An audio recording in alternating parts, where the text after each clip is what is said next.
তো ভাই আজকে কোনো ব্লগ ভিডিও নয়, আজকে তোমাদের একটা কথা বলতে এসেছি। তো কথাটা বলার আগে আমার এই যে মাথায় আলুটা দেখে নাও, এই যে এখানে ভালো করে দেখো, এখানে আলুটা দেখো, দেখতে পাচ্ছ? এই যে তো এটা কি করে হলো?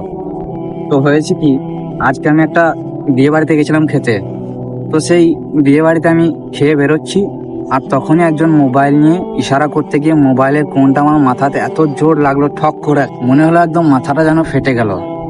তো এটা বলার কারণ একটাই যে অনেকেই কিছু যদি হয়, শরীর খারাপ টরীর খারাপ, তো অনেকেই তোমরা বলে থাকো যে শরীর খারাপ, আমার কেন শরীর খারাপ হচ্ছে, আল্লাহ আমাকে শরীর খারাপ দিচ্ছে।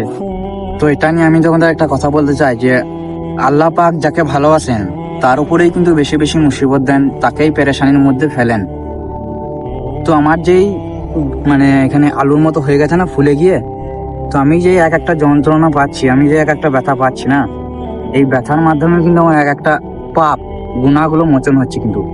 ঠিক আছে, আমি বলতে চাইছি যে এই ব্যথার মাধ্যমে কিন্তু আল্লাহ পাক গুনাহ ক্ষমা করেন, গুনাহগুলো মাফ করে দেন। তো ভাই আমি কিন্তু আমার আব্বা মা, আমার দিদি সবাইকেই কিন্তু বলি যে কখনো যদি শরীর খারাপ হয় তাহলে হতাশ হয় না, আল্লাহর উপরে ভরসা রেখো।